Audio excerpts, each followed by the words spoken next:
북미 대학의 한국학연구소 책임 교수들이 윤석열 대통령의 비상계엄 선포에 대해 헌법을 정면으로 위반한 처사라는 성명을 발표했습니다.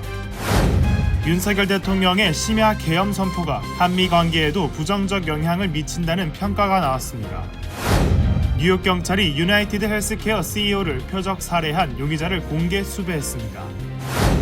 한인 식당 업주가 자신의 업소 앞에서 피격 사망하는 비극적인 사건이 발생했습니다. 오늘 오전 캘리포니아 북부 해안에서 규모 7.0의 지진이 발생했습니다. 올해 뉴욕시의 범죄율이 전반적으로 감소했지만 한인 밀집 지역에서 발생한 빈집털이 사건은 지난해보다 증가한 것으로 밝혀졌습니다. 2025년 열리는 뉴저지 주지사 선거에 뛰어든 후보가 많아지면서 치열한 경쟁이 예고되고 있습니다. 뉴욕시가 센트럴파크와 프로스펙트 파크에서 열릴 예정이었던 새해맞이 불꽃놀이를 가뭄으로 인해 취소하기로 결정했습니다. 유튜브 구독자 235만 명을 보유한 한인 공인회계사가 정부 효율부의 공개 지원에 화제가 되고 있습니다. 뉴저지에서 정체불명의 드론들이 의료 헬리콥터의 이송을 방해하며 논란을 일으켰습니다.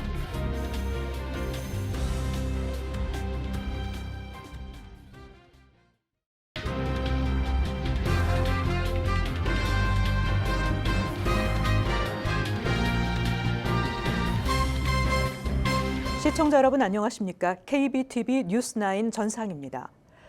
하버드대와 스탠퍼드대 등 북미 대학의 한국학연구소 책임 교수들이 윤석열 대통령의 비상계엄 선포에 대해 헌법을 정면으로 위반한 처사라는 성명을 발표했습니다.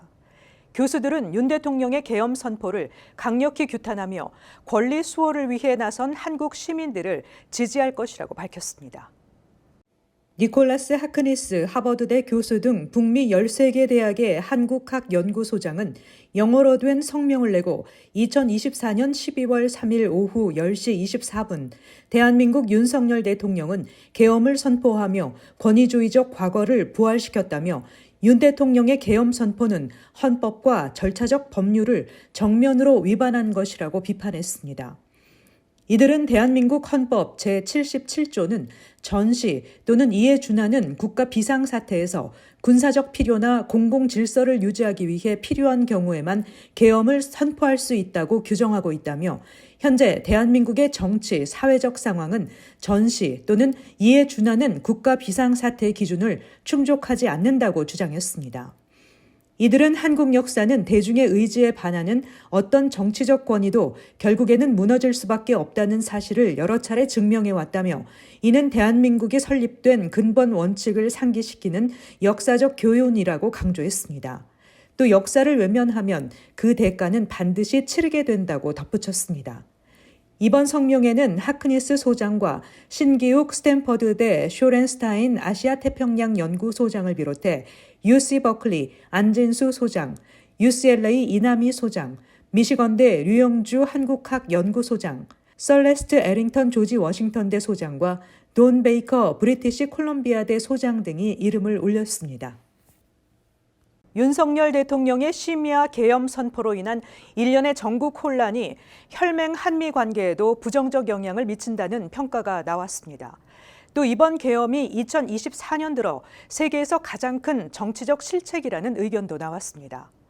또 바이든 행정부 일각에서는 계엄 선포를 두고 윤 대통령이 심히 잘못된 판단을 했다는 등 강경한 발언도 나왔습니다. 워싱턴 포스트 소속 언론인 조시 로기는 계엄 사태와 관련한 대담에서 이번 일은 몇 가지 측면에서 한미 관계의 재앙이라며 최악의 시기에 한국에 대한 미국의 신뢰를 약화한다고 했습니다. 로기는 집권을 앞둔 트럼프 행정부는 이미 동맹에 회의적이라며 1기 행정부 기간 트럼프는 주한미군을 한국에서 철수하는 데 관심을 표했었는데 다시 그러려고 할 수도 있다고 지적했습니다. 아울러 한국 야당이 주도권을 잡으면 한국은 미국과 일본에서 멀어져 중국 쪽으로 움직일 수도 있다고 했습니다.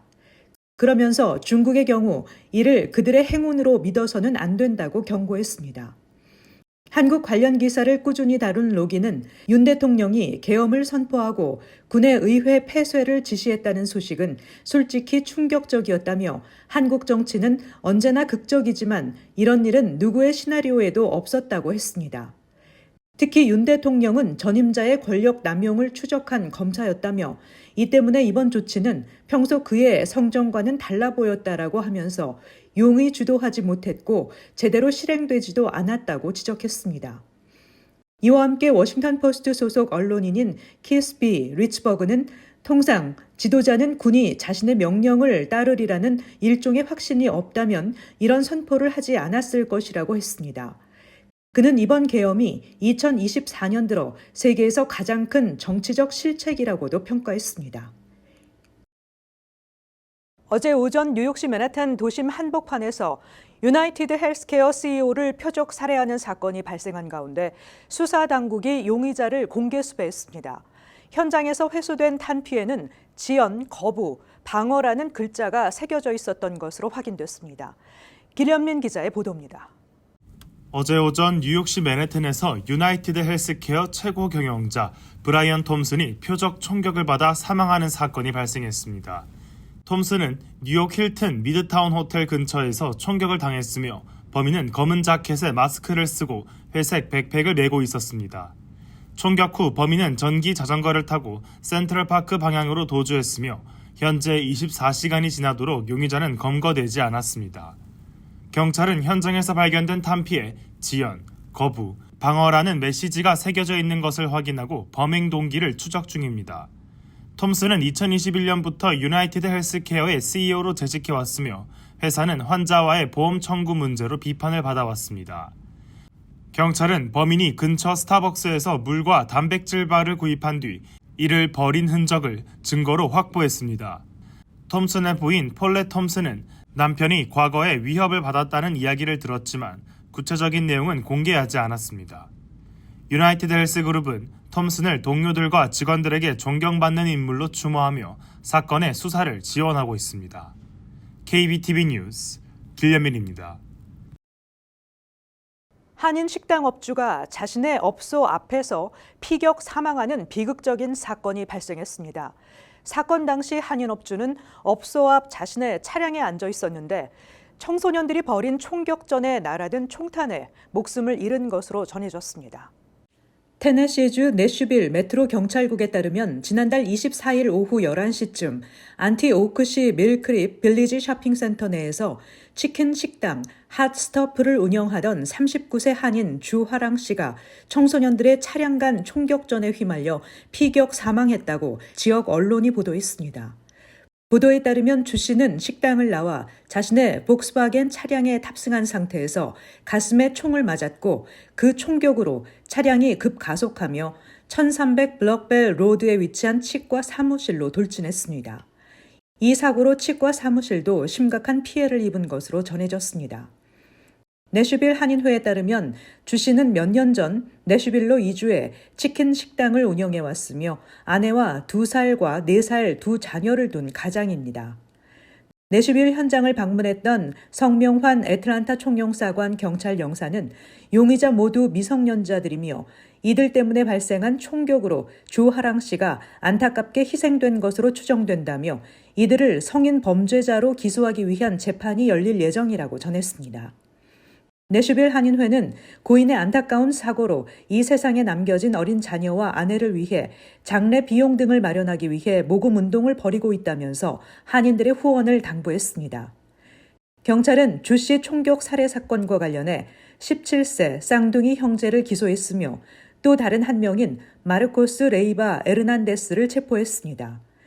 경찰에 따르면 쌍둥이 형제는 AR 스타일 소총을 이용해 다른 차량 탑승자들을 향해 총격을 가한 혐의를 받고 있으며 이 과정에서 무고한 주 씨가 머리에 총을 맞고 사망했습니다. 오늘 오전 캘리포니아 북부 해안에서 규모 7.0의 지진이 발생했습니다. 국립쓰나미경보센터는 이번 지진으로 쓰나미가 발생할 가능성이 있다며 경보를 발령하고 주민들에게 대피를 권고했습니다. 길현민 기자가 전해드립니다. 오늘 오전 캘리포니아 북부 해안에서 규모 7.0의 지진이 발생했습니다. 지질조사국은 지진의 진원지가 캘리포니아주 북부 훔볼트 카운티 연안의 작은 도시인 펀데일에서 서쪽으로 약 10km 떨어진 해안이라고 밝혔습니다. 국립쓰나미경보센터는 이번 지진으로 인해 쓰나미 발생 가능성이 있다며 경보를 발령했으며 주민들에게 해안가에서 멀리 대피할 것을 권고하고 나섰습니다. 미국 지질조사국에 따르면 이번 지진은 서부시간 오전 10시 44분경에 발생했습니다. 태평양 연안의 캘리포니아 페트롤리아 서안을 따라 유레카 남서쪽 약 45마일에 달하는 구간에 쓰나미 경보가 발령된 상태입니다. 지질조사국이 발표한 진도에 따르면 초반에는 규모 6.6의 지진이 발생한 것으로 기록됐지만 이후 규모 7.0으로 상향 조정됐습니다. 또한 지질조사국은 지진이 발생한 홈볼트 카운티뿐 아니라 인근 레이크 카운티 콥 인근에서도 규모 5.8의 강한 여진이 감지됐다고 밝혔습니다. 캘리포니아 북부에 위치한 해안선을 따라 센트럴밸리 등 지역 주민들이 지진의 흔들림을 느꼈다고 보고했습니다. KBTV 뉴스 길려민입니다. 올해 뉴욕시의 범죄율이 전반적으로 감소했지만 한인 밀집 지역에서 발생한 빈집털이 사건은 지난해보다 증가한 것으로 나타나 주의가 요구됩니다. 지난달 뉴욕시 전체 주요 범죄 건수는 총격 사건을 포함해 5.7% 감소한 것으로 파악됐습니다. 뉴욕시경이 발표한 범죄 통계에 따르면 지난달 한인 밀집 지역인 백구경찰서 관할구역, 플러싱, 칼리지 포인트, 와이스톤 등에서 발생한 빈집털이 사건은 55건으로 지난해보다 14.6% 늘었습니다. 강간 사건도 지난해 같은 기간 한 건도 발생하지 않았지만 올해 11월에는 6건 발생해 크게 증가했습니다. 이를 제외한 주요 범죄는 모두 감소한 것으로 나타났습니다. 강도 사건은 29건에서 21건으로 27.6% 감소했습니다. 차량 절도는 10.8%, 중폭행 사건은 8.8%, 중절도 사건은 7.7% 감소한 것으로 파악됐습니다. 지난해에 이어 올해 11월에도 해당 구역에서 발생한 살인 사건은 없었습니다. 백구경찰서 관할구역의 전체 주요 범죄 건수는 전년 같은 기간 239건에서 올해 230건으로 3.8% 줄었습니다. 북부 퀸즈의 주요 범죄 건수는 지난해 1253건에서 올해 1129건으로 9.9% 감소했습니다. 항목별로 살인이 50%, 강도 사건이 7.4%, 빈집털이가 4%, 중절도 사건이 18%, 차량 절도가 12.3% 줄어드는 등 대부분의 주요 범죄 건수가 감소했습니다. 반면 강간 사건은 전년보다 28.6%, 중폭행 사건은 2.8% 늘어난 것으로 집계됐습니다. 한편 11월 뉴욕시 전체 주요 범죄 건수는 전년 같은 기간에 비해 5.7% 감소한 것으로 파악됐습니다. 전철 시스템에서 발생한 범죄 건수는 지난해 같은 기간에 비해 15.8% 줄었으며 총격 사건은 올해 현재까지 전년보다 6.8% 감소했습니다. 2025년 열리는 뉴저지 주지사 선거에 뛰어드는 후보자가 많아지면서 치열한 경쟁이 예고되고 있습니다.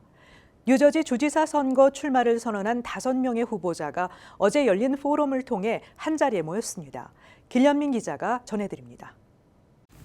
내년 뉴저지 주지사 선거에 출마한 후보자들이 많아지면서 치열한 경쟁이 예고되고 있습니다. 최근 뉴저지 비즈니스 및 산업협회는 포럼을 열고 후보자들의 의견을 들었습니다. 이날 포럼에는 공화당의 잭 시아타렐리 전 하원의원, 민주당의 스티븐 풀롭 저지시티 시장, 공화당의 빌 스페이디아 라디오 진행자, 민주당의 션 스필러 몬클레어 시장, 스티브 스위니 전 주 상원의장이 참석했으며 마이키 셰릴, 조시 가타이머, 라스바라카는 불참했습니다. 시아타렐리 후보는 뉴저지의 혼란스러운 상황을 언급하며 인구 성장을 촉진해야 한다고 주장했습니다. 그는 또한 현재의 학군 자금 조달 시스템이 부담스럽다고 비판하며 사회초년생의 첫 해 근로소득에 대한 세금 면제를 제안했습니다. 플롭 시장은 자신이 저지시티에서 이룬 경제적 성과를 강조하며 뉴저지의 변화에는 기존의 부패와 구습을 벗어나는 것이 중요하다고 주장했습니다. 스위니 후보는 뉴저지 주민들이 과도한 세금 부담을 안고 있다고 말하며 세금 인상보다는 불필요한 지출을 줄여야 한다고 강조했습니다. 그는 뉴저지의 마리화나 합법화가 전국에서 가장 낮은 세율을 적용했다고 언급하며 변화를 원한다면 세금을 적절한 곳에서 걷어야 한다고 말했습니다. 후보들 간의 의견은 토론보다는 정중한 분위기 속에서 교환됐으며 선거를 향한 경쟁은 앞으로 더욱 치열해질 것으로 보입니다. KBTV 뉴스 길려민입니다. 뉴욕시가 센트럴 파크와 프로스펙트 파크에서 열릴 예정이던 새해맞이 불꽃놀이를 가뭄으로 인해 취소하기로 결정했습니다. 이에 매년 불꽃놀이를 주관한 주체들은 다른 대안을 모색 중이라고 밝혔습니다. 최시우 기자입니다. 뉴욕시가 계속되는 가뭄으로 인해 일부 새해맞이 불꽃놀이 행사를 취소하고 있습니다. 최근 비가 내렸음에도 불구하고 뉴욕시는 센트럴 파크와 프로스펙트 파크에서 열릴 예정이던 새해맞이 불꽃놀이를 중단하기로 결정했습니다. 당국은 지난달 불꽃놀이 행사 허가를 중단하고 이미 발급된 허가도 취소한 상태입니다. 센트럴 파크에서 매년 불꽃놀이를 주관하던 뉴욕 로드러너스는 다른 축제 대안을 모색 중이라 밝혔습니다. 뉴욕 로드러너스 커뮤니케이션 총괄 책임자 크리스탈 하워드는 가뭄과 최근 공원 화재로 인해 시 당국이 연례 불꽃놀이를 열지 말 것을 요청했다고 밝혔습니다. 프로스펙트 파크에서는 불꽃놀이 대신 드론 조명을 활용한 라이트 쇼를 계획하고 있으며 드론들이 브루클린 브릿지나 자유의 여신상과 같은 랜드마크의 형상을 그리며 움직이는 모습을 연출할 예정입니다. KBTV 뉴스 최시우입니다. 유튜브 구독자 235만 명을 보유한 한인 공인회계사가 도널드 트럼프 차기 행정부에서 출범하는 정부 효율부의 공개 지원회에 화제가 되고 있습니다. 일론 머스크와 함께 정부 효율부 수장을 맡게 될 비맥 라마스와미는 그의 지원서를 검토하겠다고 밝혔습니다. 브라이언 김 회계사는 자신의 유튜브 채널 클리어밸류 텍스에 국세청을 고치기 위해 정부 효율부 DOG에 지원한다라는 제목의 영상을 올렸습니다. 그는 IRS의 부패와 세금 낭비를 멈추고 납세자들을 괴롭히는 행위를 막기 위해 DOG에 지원한다고 밝혔습니다. 김 회계사는 DOG의 공식 X를 통해 지원서를 접수했다고 전하면서 자신의 이력서를 영상에 공개하기도 했습니다. 영상에 공개된 김 회계사의 이력서에 따르면 그는 대학에서 회계학 학사 학위와 회계과학 석사 학위를 취득했습니다. 김 회계사는 자신을 세무법인 설립자라고 소개하며 IRS 감사에서 납세자를 변호한 적이 있고 매주 100시간에서 105시간씩 일한 경험이 있다고 밝혔습니다. 또 자신의 IQ 지수는 140이고 자선활동가이며 여러 정의 총기를 소유하고 있다고도 언급했습니다. 김 회계사의 링크인 프로필에 따르면 그가 설립했다는 세무법인은 시카고에 위치한 클리어밸류 파이낸스로 해당 회사가 그의 유일한 업무 경력으로 게재돼 있습니다. 그가 제시한 IRS 개선 방안으로는 불규칙한 세금 환급 줄이기, IRS 소프트웨어의 사기 감지 매개 변수 재검토, 은퇴연금 계좌 소득 한도 폐지, IRS 감사관 교육 개선, 기본 세금 서류 소지자의 세금 신고 무료화, 엄격한 비용, 편익 분석 도입, 세금 코드 간소화 등이 있습니다. 뉴저지에서 정체불명의 드론들이 의료 헬리콥터의 이송을 방해하며 논란을 일으켰습니다. 드론들의 정체는 여전히 불분명하며 FBI는 이 사건을 조사 중입니다. 길현민 기자의 보도입니다. 뉴저지에서 미확인 드론이 의료 헬리콥터의 이송을 방해하며 논란을 일으켰습니다. 드론의 정체는 여전히 미스터리로 남아있으며 FBI는 이 사건을 조사 중에 있습니다. 특히 지난주 화요일 한 의료 헬리콥터가 사고 현장에서 부상자를 이송하려 했으나 드론이 착륙 지역을 방해해 이송이 불가능해졌습니다. 드론이 무엇인지에 대해 의문은 여전히 해결되지 않았습니다. 이 사건은 지난 2주 동안 중부 뉴저지에서 지속적으로 드론이 목격된 것과 관련이 있습니다. 드론은 트럼프 대통령 당선인의 배드민스터 골프장 근처 라리탄 강 인근에서 자주 포착되었으며 한 주민은 5대의 드론을 목격했다고 주장했습니다. 연방항공청은 드론 활동이 자주 발생하는 지역에 대해 비행 제한을 발표했으며 제한은 12월 26일까지 지속될 예정입니다. 드론의 이상 비행에 대한 보고는 11월 중순부터 시작되었으며 FBI는 공중의 안전을 고려해 임시 비행 제한을 요청했습니다. 현재 FBI는 목격자들에게 고해상도 사진을 제출하도록 요청하며 이 드론에 대한 조사에 집중하고 있습니다. KBTV 뉴스 길려민입니다. 에릭 아담스 뉴욕시장이 아파트 중개수수료 세입자 전가 금지 조례안에 대해 거부권을 행사하지 않겠다는 입장을 밝힘으로써 조례안 시행이 확정됐습니다. 조례안은 그동안 관행적으로 세입자에게 전가됐던 주거용 부동산 중개 수수료를 중개인을 고용한 당사자가 지불하도록 한다는 내용입니다. 단 세입자도 스스로 중개인을 고용할 경우 중개 수수료를 지불해야 합니다. 조례안에 따르면 중개 수수료를 기존처럼 세입자에게 전가시켰다 적발되면 최대 $1,000의 벌금이 부과되며 2년 내 또다시 위반할 경우 최대 $2,000의 벌금이 부과됩니다.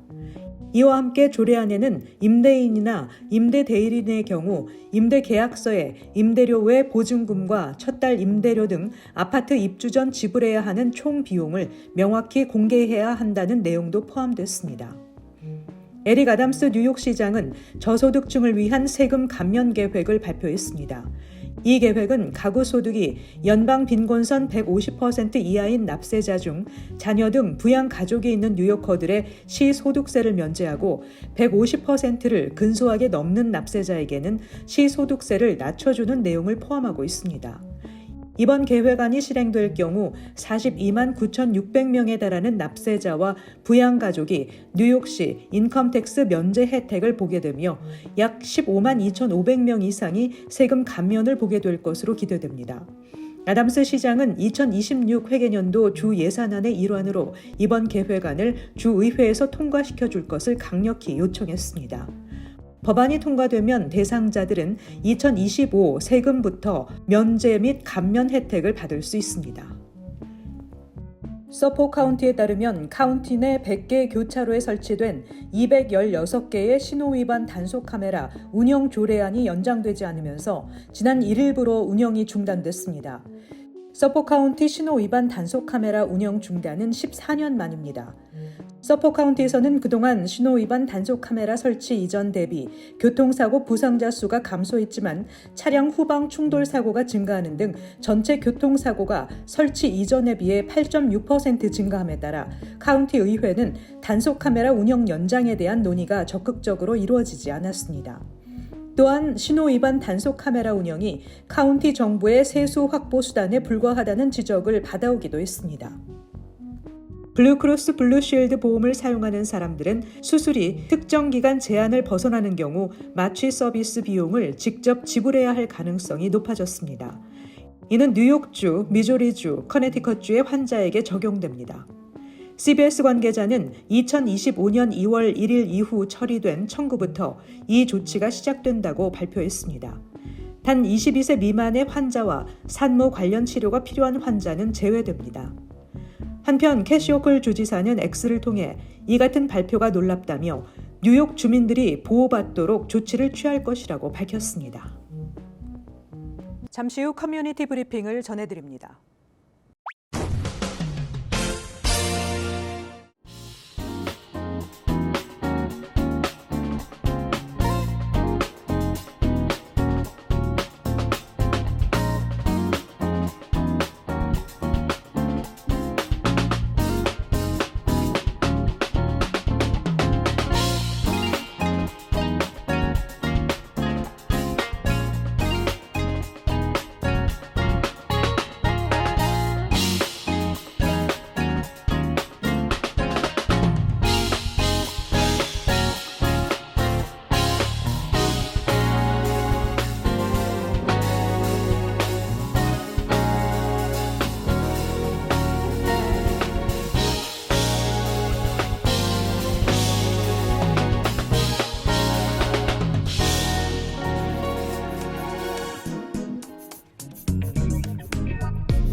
이어서 환율과 증시 전해드립니다.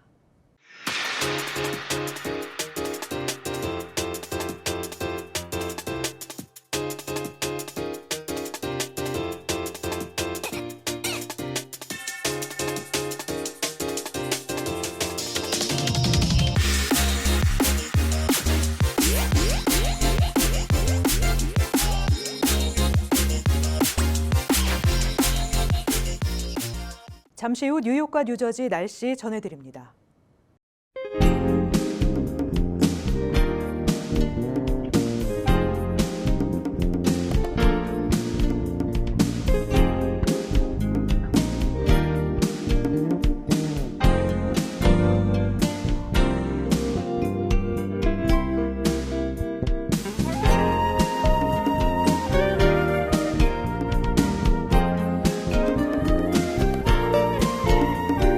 이상으로 KBTV 뉴스9을 마칩니다.